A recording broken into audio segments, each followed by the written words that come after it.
Hello everyone, welcome to my YouTube channel biology है easy. और मैं हूं आपकी दोस्त संहिता सरकार। और आज हम 3 जनवरी 2022 को पूछे गए सीटेट के जो ऑनलाइन एग्जाम के क्वेश्चंस है उसके 10 क्वेश्चंस आज सॉल्व करने वाले हैं। ओके, सो मैं आशा करती हूँ कि आप एंड तक बने रहेंगे। So without wasting any time, let's get started with today's session. So हमारा जो फर्स्ट क्वेश्चन है, क्वेश्चन नंबर 61, उसमें कहा गया है read the following statement carefully and choose the correct option. So यहाँ पर हमको असर्शन और रीजन दिया गया है, फिर हमको 4 ऑप्शंस दिए गए हैं। Now based on the assertion and reason हमको चारों ऑप्शन में से किन्हीं एक को चूज करना है। सो असर्शन में कहा गया है moon always has the same face towards the earth, और रीजन बताया गया है the moon completes one rotation in its axis simultaneously as it completes one revolution around the earth. So moon अपना एक रोटेशन जितने टाइम में complete करती है, ठीक उतना ही टाइम उसको लगता है अर्थ के चक्कर लगाने के लिए। ये रीजन में बताया गया है। और असर्शन में कहा गया है कि हमें सिर्फ मून का जो एक ही फेस है वही दिखता है, ठीक है, उसका बैक साइड हमें नहीं दिखता है।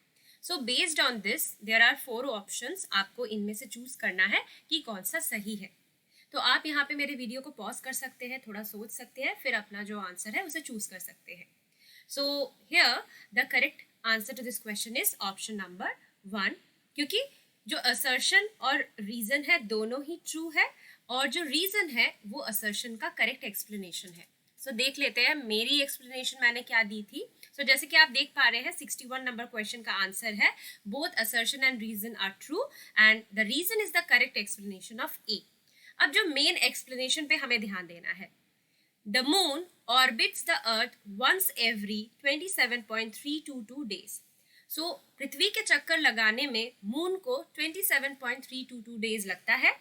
It also takes approx 27 days for the moon to rotate once on its axis. So ये जो हेवनली बॉडीज है, जैसे कि जो प्लैनेट्स है या जो सैटेलाइट्स है, इनकी खुद की एक्सिस होती है जिसके बेसिस पे या जिसको वो फॉलो करके रोटेट करते हैं। सो मून को खुद एक रोटेशन कंप्लीट करने में भी लगभग 27 डेज लग जाता है। सो इसी बेसिस पे जो हमारा ऑप्शन 1 है वो सही आंसर है। चलिए अब क्वेश्चन नंबर 62 पे ध्यान दिया जाए। क्वेश्चन नंबर 62 में कहा गया है which of the following is true regarding the water content in the process of conversion of nectars to honey by honey bees. So यहाँ पर बताया गया है कि जो चारों ऑप्शन है उनमें से कौन सा जो स्टेटमेंट है वो ट्रू है अबाउट द वाटर कंटेंट, मतलब जो शहद में वाटर कंटेंट है उसके बारे में दी गई जो ऑप्शन है इनमें से चारों में से कौन सा सही है। ठीक है, सो हमें तो पता ही है जो हनी है वो नेक्टर्स से बनती है और इसके लिए हनी बीज काम करती है, राइट। सो ऑप्शंस है इट इज इंक्रीज्ड, मतलब वाटर की जो कंटेंट है वो बढ़ जाती है नेक्टर की तुलना में हनी में ज्यादा। इट इज रिड्यूस्ड, मतलब हनी में वाटर का जो कंटेंट है वो कम हो जाता है। थर्ड कह रहा है इट रिमेन्स अनचेंज्ड, मतलब नेक्टर में जितना पानी था उतना ही हनी में भी होता है। और फोर्थ में कह रहा है इट में इंक्रीज और रिड्यूस, सो बोल रहे हैं कि ये या तो इंक्रीज कर सकता है या फिर कम हो सकता है वाटर का content. So the correct answer to this question is option number 2, it is reduce. So जैसे कि आपने देखा होगा जो हनी है वो बहुत ही गाढ़ा होता है, ठीक है, और उसमें वाटर का जो कंटेंट होता है वो बहुत ही कम होता है, नेक्टर में ज्यादा होता है। तो चलिए देख लेते हैं मेरी एक्सप्लेनेशन यहाँ पर क्या है। So, honeybees reduce the water content in the nectar using various enzymes and increasing its sugar content. So, जो honeybees है उन्हीं का ये काम है। पहले तो वो नेक्टर कलेक्ट करते हैं, ठीक है, फिर क्या होता है उनके जो गट में कुछ एंजाइम्स होते हैं जो नेक्टर से हनी बनाती है। सो इस प्रोसेस में क्या होता है, ज्यादातर जो पानी है उसको कम कर दिया जाता है और जो शुगर का कॉन्सेंट्रेशन है या जो कंटेंट है वो बढ़ा दिया जाता है। ये हनीबीज ही करती है। Now, the conversion of nectar into honey involves the removal of large amount of water. So, nectar से honey बनाने के लिए जो main चीज होती है वो है ज़्यादा amount of water को totally हटा देना, ठीक है, remove कर देना. So, the correct answer is option 2, it is reduced. Now, focus on question number 63. 63 में कहा गया है in fish the body surface is protected from decay by micro organism due to which of the following. So fish की body में ऐसी क्या present है जो कि उसके बॉडी सरफेस को सड़ने से, मतलब माइक्रो ऑर्गेनिजम्स के एक्शन के वजह से क्या होता है, डिकेइंग प्रोसेस स्टार्ट होता है, सो उसको उससे बचाती है. सो यहाँ पर 4 ऑप्शन है, scales, mucus layer, fins, blubber. ठीक है, so the correct answer to this question is scales. किस लिए मैं यहाँ पर बताती हूँ. जैसे कि आप देख पा रहे हैं, जो स्केल्स है वो भी फिश की बॉडी पे होती है, उनकी म्यूकस लेयर भी होती है एक. जो फिन्स है वो फिश की बॉडी में ही पाई जाती है और ये मदद करते हैं बैलेंस, बॉडी बैलेंस बनाने के लिए, प्लस डायरेक्शन चेंज करने के लिए जब वो मूव कर रहे हो. ठीक है, और जब ब्लबर है, it is a thick layer of fat under the skin of all marine animals, जिसका काम है इंसुलेशन, मतलब बॉडी हीट को बाहर ना जा सके. सो एक इंसुलेटर की तरह ये काम करता है. But the correct answer to this question is scale ही वैसा एक प्रोटेक्टिव कवरिंग मैं कह सकती हूँ जो फिश को माइक्रो ऑर्गेनिजम्स के डिकेइंग प्रोसेस से बचाता है, उसे प्रोटेक्ट करता है. ठीक है, सो अभी हम क्वेश्चन नंबर 64 पे चले जाते हैं. क्वेश्चन नंबर 64 में कहा गया है, consider the following statements and choose the correct option. So assertion और रीजन दोबारा से हमें यहाँ पर मिल गया है. हमें based on these assertion and reason हमको कौन सा सही ऑप्शन है वो चूज करना है. असर्शन में कहा गया है lions do not eat grass, मतलब लायंस ग्रास नहीं खाते. रीजन में बताया गया है many animals can not digest cellulose. So ज्यादातर जो एनिमल्स होते हैं वो प्लांट में पाए जाने वाले जो सेल्यूलोज को वो डाइजेस्ट नहीं कर पाते हैं. ठीक है, so based on this what should be the correct answer out of option 1, 2, 3 and 4?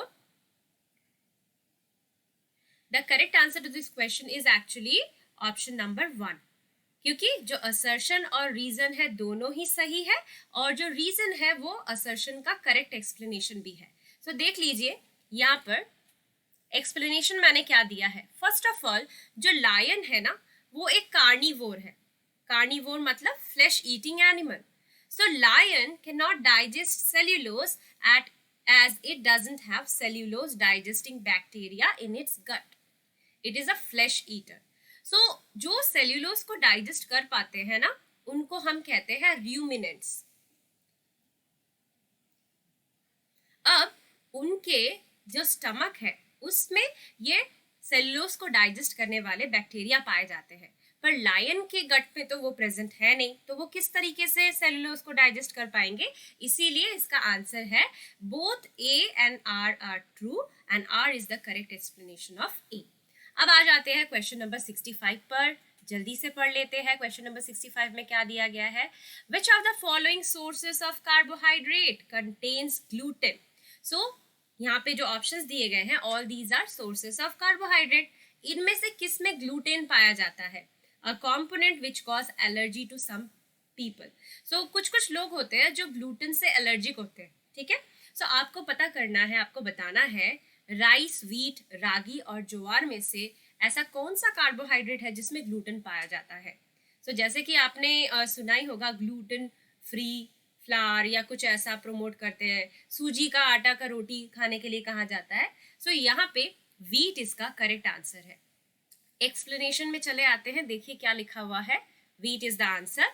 Gluten is a protein found in wheat, note down, barley, rye and triticale. So wheat, barley, rye and triticale में पाया जाता है ये gluten protein.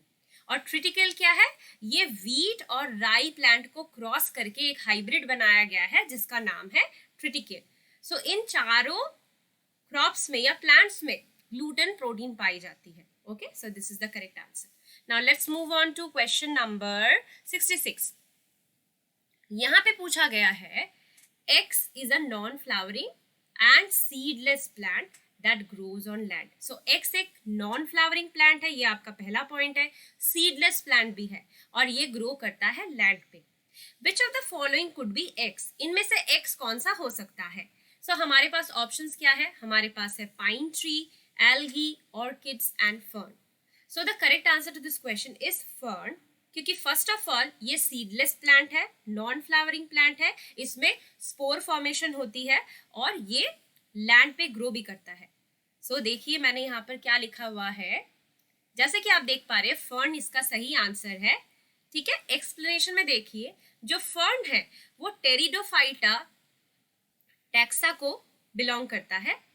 It reproduces by spore formation. Spore formation मतलब क्या, इनकी पत्तियों के नीचे आप देख पाएंगे ऐसे गोल गोल गोल गोल स्पोर्स फॉर्म होती है, तो यही स्पोर्स उनके रिप्रोडक्शन प्रोसेस में मदद करते हैं। ये लोग फ्लावरिंग प्लांट नहीं है, और जिनकी जो रिप्रोडक्टिव ऑर्गन्स है वो छुपी हुई होती है ना, उनको हम क्रिप्टोगैम्स भी कहते हैं, और इनको नॉन फ्लावरिंग सीडलेस प्लांट्स भी कहा जाता है बोलचाल की भाषा में। ओके, अब जैसे कि आप देख पा रहे हैं हमारे पास और भी कुछ ऑप्शंस थे। सो एल्गी जो है ना वो पानी में ग्रो करती है, पर ये तो हमको पूछा गया है कि वो लैंड में ग्रो करता है। सो क्रिप्टोगैम्स के कुछ एग्जाम्पल्स आते हैं, ब्रायोफाइटा, टेरिडोफाइटा के जो भी प्लांट्स होते हैं वो।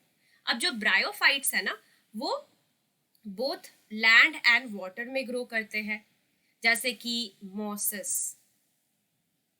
ओके, और जो टेरिडोफाइट्स है ये सिर्फ लैंड पर ही ग्रो करते हैं। अब हम डिस्कस कर लेते हैं ऑर्किड के बारे में। ऑर्किड तो एक फ्लावरिंग प्लांट है, आपको पता ही है। और जो पाइन है ना, they bear cones. Okay, they are not flowering plant but they bear cones. Okay, now let's move on. Question number 67. Which of the following is a set of chemical changes? So आपको तो पता ही होगा कि जो chemical change होती है उसमें एक नई प्रोडक्ट बनती है जो कि ओरिजिनल फॉर्म से टोटली डिफरेंट होती है, और जो नया प्रोडक्ट बनता है उससे हम ओरिजिनल फॉर्म में नहीं जा सकते हैं। ऐसे चेंजेस को हम केमिकल चेंजेस कहते हैं। ठीक है, अब यहाँ पर कुछ दिया गया है, इनमें से हमें ढूंढना है कौन सा सेट केमिकल चेंजेस का है। So mixing sugar in milk, it is not a chemical change, ये फिजिकल चेंज है। ठीक है, it is a physical change. अच्छा, setting milk into curd, CURD होगा ये, तो ऑब्वियसली दूध से दही बनना, it is a chemical change. अच्छा, making cottage cheese from milk, मतलब पनीर मिल्क से बनाना, this is also chemical change. और making butter milk from curd, it is a physical change. So यहां पर जो केमिकल चेंज है वो कौन कौन सी है, set B and C, setting milk into curd, making cottage cheese from milk. So जैसे कि आप देख पा रहे हैं एक्सप्लेनेशन में मैंने वही लिखा है कि पहला वाला मिक्सिंग शुगर इन मिल्क ये फिजिकल चेंज है क्योंकि कोई भी न्यू प्रोडक्ट फॉर्म नहीं हो रही है, बट जो making butter milk from curd ये भी एक फिजिकल चेंज ही है। इसमें हम क्या करते हैं, मिल्क को सेंट्रीफ्यूज अगर करेंगे तो इससे क्या होगा कि हट जाएगा बटर और हमको बटर मिल्क मिलेगा। नेक्स्ट है सेटिंग मिल्क इनटू कर्ड, दूध से दही बनना, केमिकल चेंज, क्योंकि जो दही बनती है उससे हमें दोबारा मिल्क नहीं मिलेगी। और मेकिंग पनीर फ्रॉम मिल्क, यहाँ पर भी सेम चीज है कि जो पनीर बन जाती है फिर उससे हम दोबारा मिल्क नहीं पा सकते। So these two are examples of chemical change. अब हम डिस्कस कर लेते हैं क्वेश्चन नंबर 68। आपको अगर मेरी पेस फास्ट लग रही है तो आप इस वीडियो को स्लो मोशन में या स्लो स्पीड में देख सकते हैं। Which of the following is the strongest natural fiber? Strongest और natural fiber भी होना चाहिए। So हमारे पास यहाँ पर ऑप्शंस है wool, silk, fleece, jute. So जैसे कि आप देख पा रहे हैं wool, silk, fleece और jute सभी natural fiber है, पर सबसे strong कौन है? So इसका करेक्ट आंसर है silk। अब देख लेते हैं हम अपने एक्सप्लेनेशन को।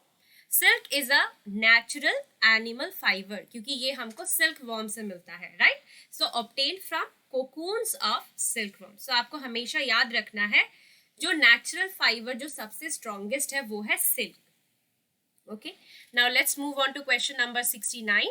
क्वेश्चन नंबर 69 में कहा गया है which of the following is a synthetic indicator. Synthetic indicator में यहाँ पर एक्चुअली एसिड बेस इंडिकेटर के बारे में कहा गया है।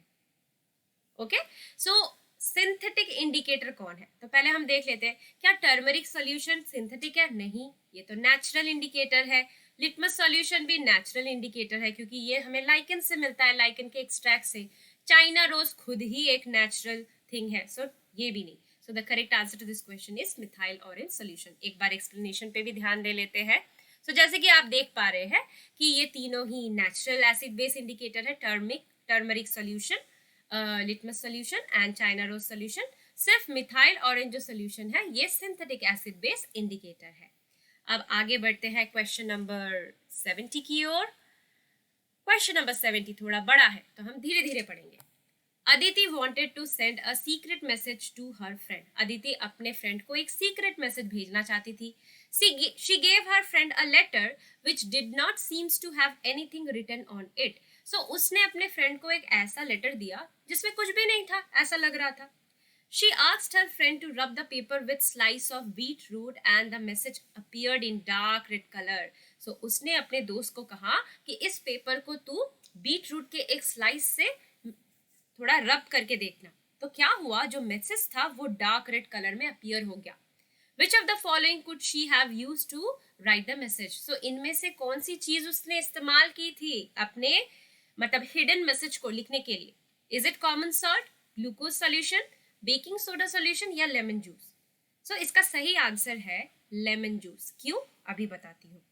जैसे कि आप देख पा रहे हैं जो बीटरूट एक्सट्रैक्ट होता है ना वो एसिड्स में कोई कलर चेंज नहीं देता है, ठीक है, मतलब बीटरूट का कलर भी रेड ही होता है। पर जब वो बेस के साथ रिएक्ट करता है तो उसकी कलर चेंज हो जाती है येलो में, ठीक है। सो जैसे कि यहाँ पर कहा गया था कि जो मैसेज था वो अपीयर हुआ इन dark red colour. So obviously जैसे कि आप देख पा रहे हैं जो ग्लूकोज सोल्यूशन है वो तो न्यूट्रल सोल्यूशन है, सो कोई चेंज नहीं आएगी बीटरूट के उस सोल्यूशन से या बीटरूट घिसने से। बेकिंग सोडा क्या है, वो बेसिक इन नेचर है, मतलब अगर बेकिंग सोडा से लिखी गई होती वो मैसेज तो बीटरूट रब करने से वो येलो कलर में चेंज हो जाता। और जो कॉमन सॉल्ट है वो भी बीटरूट के कलर में कोई बदलाव नहीं ला सकता। सिर्फ जो लेमन जूस है क्योंकि वो एसिड है, सो एसिड में बीटरूट का कोई भी चेंज नहीं होगा colour. So that is why the correct answer to this question is lemon juice. So आशा करती हूँ कि आपको मेरा आज का सेशन पसंद आया होगा। अगर आपको मेरा कंटेंट पसंद आ रहा हो तो प्लीज़ लाइक शेयर करें और मेरे चैनल को सब्सक्राइब भी करें क्योंकि इसी तरह के कंटेंट के साथ मैं आती रहूँगी। Till then take care and keep learning using biology है इजी।